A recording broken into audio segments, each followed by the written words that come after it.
ॐ वेदाहमेतं पुरुषं महान्तम् आदित्यवर्णं तमसः परस्तात् तमेव विदित्वाति मृत्युमेति नान्यः पन्था विद्यते यनाय नान्यः पन्था विद्यते यनाय। उपस्थित विद्वद्वरण्य आचार्यगण, धर्म प्रेमी सज्जन महानुभाव, इस संस्था के संचालक तथा भारत के भविष्य ब्रह्मचारीगण, मातृशक्ति। एक श्लोक बड़ा ही प्रसिद्ध है।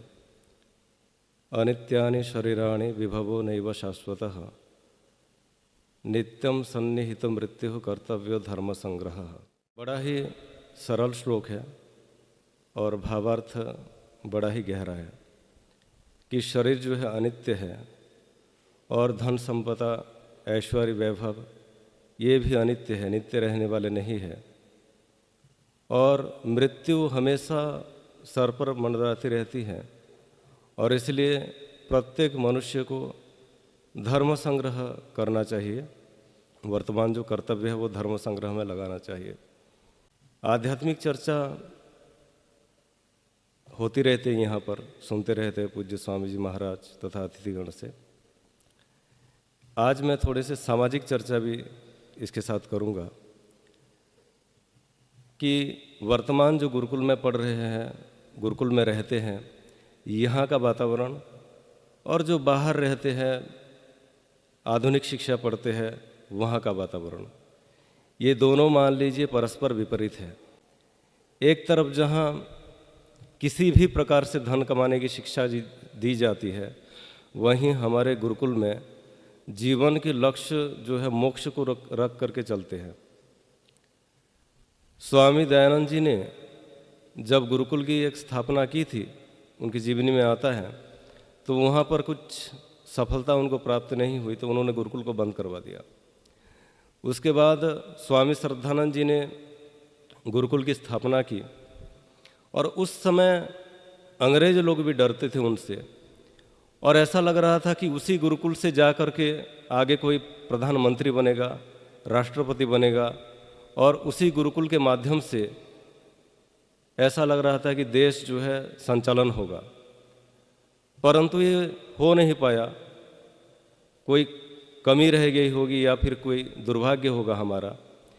और धीरे धीरे ऐसी स्थिति आई कि जिस गुरुकुल से अंग्रेज डरते थे और जो श्रद्धानंद जी महाराज की समाज में उस समय प्रतिष्ठा थी और जो राजनेता लोग भी उनको मानते थे, आज उनके उत्तराधिकारी को देखें तो धीरे धीरे कई जगह ह्रास होना शुरू हो गया।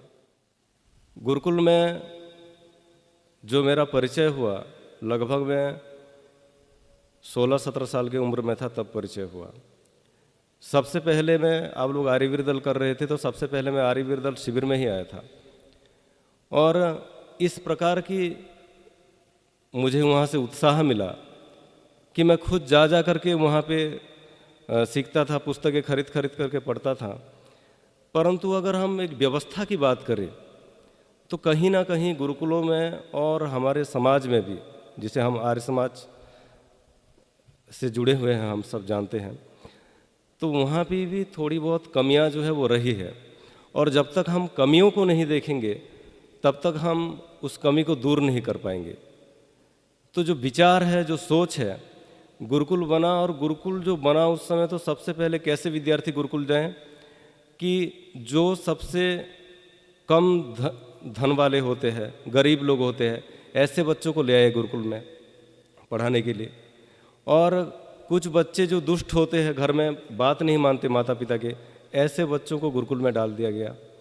और स्थिति ये हुई कि गुरुकुल के बच्चे इतने कमज़ोर मेंटलिटी के हो गए, कि कितने कमज़ोर मानसिकता के हो गए कि हमें कैसे भी करके एक छोटी सी सरकारी जॉब प्राप्त हो जाए, कैसे करके हमें एक क्षेत्र में थोड़ा सा धन मिल जाए तो हम जीवन में प्रसन्न है रह जाएगी।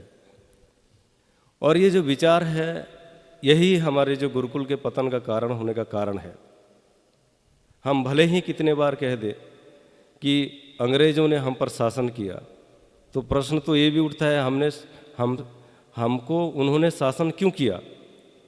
क्योंकि हम कमज़ोर थे, हमारे विचार कमज़ोर थे, हमारे सोचने की शक्ति जो है वो इतने विकसित नहीं थे। तो अमेरिका पूरे विश्व को जो कंट्रोल करता है, पूरे विश्व में जो उसके फैली हुई सैन्य है अथवा फैली हुई उसके जो खुफिया विभाग है, उस प्रकार से देखें तो उन्होंने सबसे पहले जो परमाणु बम बनाया और परीक्षण किया, और हिरोशिमा और नागासाकी में उन्होंने परमाणु बम भी वहाँ पे ब्लास्ट किया, जिससे बहुत सारे लोग मारे गए, आप सब जानते हैं। तो उनके सोच का एक उदाहरण देता हूँ कि जब उस परमाणु बम बनाने थे, परीक्षण करने थे, तो उसके जो मुख्य वैज्ञानिक के रूप में थे उनका नाम था रॉबर्ट जे ओपनहाइमर। और उस समय जितने भी वैज्ञानिक थे, उसके एक्सपर्ट थे, तो उनको एक जगह बुलाया जाना था, नए शहर बसाना था वहाँ पर, और उन्होंने हर एक सुविधा दी। और वो कार्य तत्कालिक रूप से हुआ क्योंकि जापान को भी किसी की तरह से रोकना था, द्वितीय विश्व युद्ध चल रहा था उस समय। तो उन्होंने क्या किया कि एक शहर बसाया और जितने भी साइंटिस्ट थे सबको बुलाए, उनके परिवार को रखे, उनके लिए अस्पताल, स्कूल आदि की सब कुछ व्यवस्था की गई, और वहाँ पे उन्होंने काम किया और परमाणु बम का परीक्षण किया। उसके बाद जैसे ही परमाणु बम का प्रयोग हुआ जापान के ऊपर, तो उस समय अमेरिका से सब डरने लग गए और जैसे मानो कि विश्व युद्ध रुक ही गया। ये सब चीज़ें क्यों संभव हो पाए? क्योंकि उनके विचार, उनके कार्य करने की क्षमता कहीं ना कहीं हमसे विकसित है। हम कितना ही कह लें कृण्वन्तो विश्वमार्यम, परंतु हम जब एक ग्लोबल लेवल में देखते हैं, सोचने की बात करते हैं, विचारने की बात करते हैं, तो हमारी बुद्धि का स्तर जो है वो इतना ही रहता है। अगर कोई गुरुकुल से जुड़े हुए व्यक्ति, मैंने ऐसे देखा है कि कोई अंग्रेजी बोलने का प्रयास भी करे, एक दो शब्द, तो कहेंगे अंग्रेजों का औलाद। अभी कुछ दिन पहले आपको पता होगा, न्यूज़ देखे होंगे तो एक ऋषि नाम का व्यक्ति है जिन्होंने ऑक्सफोर्ड यूनिवर्सिटी में पीएचडी किया, और उन्होंने ये बताया, न्यूज़ फैली कि 5000 साल से जो गुत्थी सुलझा नहीं सके थे पाणिनि जी ने, वो उन्होंने सुलझा दी। एक सूत्र पर था, अष्टाध्यायी के। कई विद्वानों ने आर्टिकल लिखा, अपने वक्तव्य दिए, पर उसमें एक दुखद बात ये थी कि अंग्रेजी में बोलने वाला, अंग्रेजी में खंडन करने वाला उनमें से कोई नहीं थे।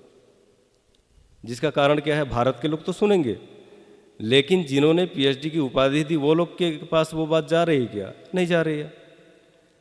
तो कई बार क्या होता है कि जो ऋषियों ने हमें व्यवस्था दी है वो व्यवस्था अति उत्तम है, परंतु कुछ व्यवस्थाएं ऐसे होती है जो हमें समय के साथ बदलना चाहिए, और समय के साथ अगर हम नहीं बदलेंगे तो निश्चित रूप से हम पीछे रह जाएंगे। पूरी दुनिया कंप्यूटर को, टेक्निक को अपना रही थी, आधुनिक लोग भी अपनाए। आज भी भारत के बड़े बड़े लोग माइक्रोसॉफ्ट जैसी कंपनी में, गूगल जैसी कंपनी में सीईओ है, परंतु हमारे गुरुकुल में टेक्नोलॉजी को हमेशा ऐसे देखा गया जैसे कि ये हमारे ब्रह्मचारी को दुश्मन है, शत्रु बना दिया गया, कि जब भी टेक्नोलॉजी की बात आएगी हमें कहेंगे नहीं नहीं नहीं नहीं, इससे बच्चा बिगड़ जाएगा, ब्रह्मचारी बिगड़ जाएंगे। तो हुआ क्या? आज वहाँ के लोग पूरी दुनिया को कंट्रोल कर रहे हैं। आप लोग नाम सुने हैं डिजिटल करेंसी की? डिजिटल करेंसी नाम सुने हैं? क्रिप्टो करेंसी, बिटकॉइन के बारे में सुने हैं आप? नहीं सुने हैं? तो ये भी जानना चाहिए। कभी समय होगा तो इसके बारे में भी धीरे धीरे व्यवस्था करेंगे तो बात होगी। तो किस तरह से दुनिया आगे बढ़ रही है, क्या होने वाला है आगे चल के? आप ये तो जानते हैं कि आजकल गूगल पे और फ़ोन पे इस्तेमाल होता है। ऐसे ही आगे जो फ्यूचर बता रहे हैं वो डिजिटल करेंसी की आएगी, और कई सारी चीज़ें जो है, डीप स्टेट हो गया, कई सारे मुद्दे हैं जो हम पूरे विश्व में देखते हैं। तो जो हमारा लक्ष्य होता है, जो हमारा उद्देश्य होता है, जो हमारा विचार होता है, ऐसा ना हो कि बहुत ही ज़्यादा सीमित हो जाए। एक तरफ धर्म संग्रह हमें करना ही है, परंतु जब धर्म संग्रह के साथ साथ हमें ये भी कार्य करना चाहिए कि जो कि हमें हमारी वैदिक शिक्षा को आगे लेकर के जाएं। केवल और केवल वैदिक शिक्षा को लेंगे तो हम कहीं ना कहीं पूरे विश्व में पीछे रह जाएंगे, इसमें कोई संदेह की नहीं है। हम बोलेंगे हम माइक का यूज़ नहीं करेंगे, टेक्नोलॉजी का इस्तेमाल नहीं करेंगे, ये चीज़ कैसे बनती है, इसका इस्तेमाल कैसे होता है। अभी नए टेक्नोलॉजी आया है जिसको कहते हैं आर्टिफिशियल इंटेलिजेंट, एआई का नाम सुने आप लोग? ठीक है। अब वो क्या करता है, पहले आपको बहुत सारे काम करने पड़ते थे आदमी रख करके, अब एआई खुद कर लेता है। आपको वीडियो एडिटिंग करना है, एआई खुद कर लेगा। आपको किसी वीडियो के बैकग्राउंड चेंज करना है, एआई खुद कर लेगा। तो मनुष्य की तरह काम करने वाला अभी बन गया है, और ऐसे बता रहे हैं कि कुछ साल बाद इतनी विकसित हो जाएगा कि कई सारे की जॉब जो है वो खतरे में आ जाएगा। और इस प्रकार से दुनिया चल रही है, तो हमें दुनिया के साथ साथ भी चलना है और अपने विचार को जो है विकसित बनाना है। मैं जब गुरुकुल में गया तो एक गुरुकुल में था मैं, तो वहाँ पे अच्छी पढ़ाई होती है, तो वहाँ पढ़ाई होती है तो विचार देखा मैंने वहाँ पे कुछ ब्रह्मचारियों का कि वो यही चिंतन में रहते हैं कि कैसे कर भी 5,000, 10,000, 20,000 इतना नौकरी मिल जाए हमें, अथवा इससे ज़्यादा मिल जाए। मतलब धन की प्राप्ति में ही लगे रहते। एक होता है विद्या की प्राप्ति में, तो हमारे जीवन के चलने के लिए हमें धन मिल गया, वो अलग बात है, जैसे कि हमारे आचार्य लोग विद्वान लोग होते हैं। परंतु कुछ ऐसी सोच रखना कि मुझे तो इतने पैसे मिल जाए कि मैं इससे घर चला लूँगा या कुछ कर लूँगा, तो ये जो छोटी मानसिकता वाली बात होती है। एक मानसिकता ये होती है कि जी सन्यासी बनेंगे तो क्या होगा, आपको समाज में कौन पूछेगा, और बहुत सारी जगह तो प्रताड़ित होना पड़ता है, उससे क्या होगा, तो डराते रहते हैं। तो जब भी आप इस मार्ग में आए हैं, ब्रह्मचारी बने हैं, तो आपको डराने वाले भी बहुत सारे लोग मिलेंगे, परंतु आपको ये हमेशा सोचना है कि मुझे डरना नहीं है और मैं किसी से कम नहीं हूँ। मतलब मेरे पास वो क्षमता है कि मुझे अपनी भोजन, मुझे अपने साधन के लिए सोचने की ज़रूरत नहीं पड़ेगी, इतनी परमात्मा ने बुद्धि दी है। और यहाँ जो आप लोग आए हैं, निश्चित रूप से सौभाग्यशाली है कि आप ऐसी संस्था में पहुँचे हैं, ऐसे आचार्य के सानिध्य में पहुँचे हैं। सब जगह ये व्यवस्था नहीं मिलती है, सब जगह ऐसे आचार्य नहीं मिलते हैं। हमारे गुरुकुल में तो बहुत सारे चीज समय जो ब्रह्मचारियों का खेती करने में ही चला गया, घर बनाने में ही चला गया। समझ रहे हैं आप लोग? एक आचार्य पढ़ते हैं, मांग मांग करके घर बनाते हैं, कई साल तो उसमें निकल जाते हैं, कि पेड़ पौधे लगाने में ही किसी का समय जा रहा है। तो ये समय जो है छोटे मोटे चीज़ें हैं, इसको कोई भी कर लेगा। हमारा जो काम है बहुत बड़े बड़े काम होना चाहिए, जैसे कि कोई अनुसंधान की बात हो, क्यों नहीं अष्टाध्यायी एआई टेक्नोलॉजी में आना चाहिए, उससे कि कोई सूत्र हम डाल दे, कोई शब्द डाल दे तो अपने आप सिद्धि दिखा दे उसमें। क्योंकि एआई जो आर्टिफिशियल इंटेलिजेंट है वो हमारे दिमाग जैसे काम करता है, मनुष्य की तरह काम करता है, उससे भी विकसित। तो धीरे धीरे ऐसे टेक्नोलॉजी सीखना चाहिए हमें कि जो दुनिया में वर्तमान चल रही है। अगर हम इस प्रकार से सीखेंगे, जानेंगे, तो हमारा जो भविष्य होगा वो बड़ा ही उज्जवल होगा। अगर हम ऐसे चलेंगे, जैसे कि आजकल भारत में क्या मुद्दा चल रहा है सबसे ज़्यादा राजनीति में, जातिगत जनगणना, आप सुने नहीं है? हमारे वैदिक सिद्धांत में जितने भी गुरुकुल है, जो हम मनुस्मृति पढ़ते हैं, महर्षि मनु को मानते हैं, वे लोग कोई जाति की बात नहीं करते हैं, वे लोग कोई जातिगत भेदभाव नहीं करते हैं, जाति को देखकर कोई पद या प्रतिष्ठा नहीं देते हैं, विशेष करके हमारे आर्य समाज में।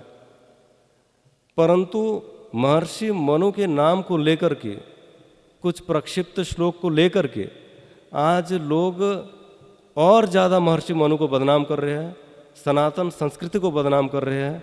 संस्कृत तो लगभग ख़त्म ही कर दी है, ये तो बड़ी, और ऐसा कहें कि हमारे विद्वानों का जो है वो संघर्ष है कि संस्कृत को बचा के रखे, नहीं तो ये ख़त्म हो जाता, क्योंकि सरकार ने ऐसे कोई प्रयास किए ही नहीं। आज देश में हमारे इतने शत्रु बढ़ गए हैं कि मुसलमानों को देखिए आप, मदरसे में कितने बच्चे पढ़ रहे हैं, ईसाई लोग कैसे काम कर रहे हैं।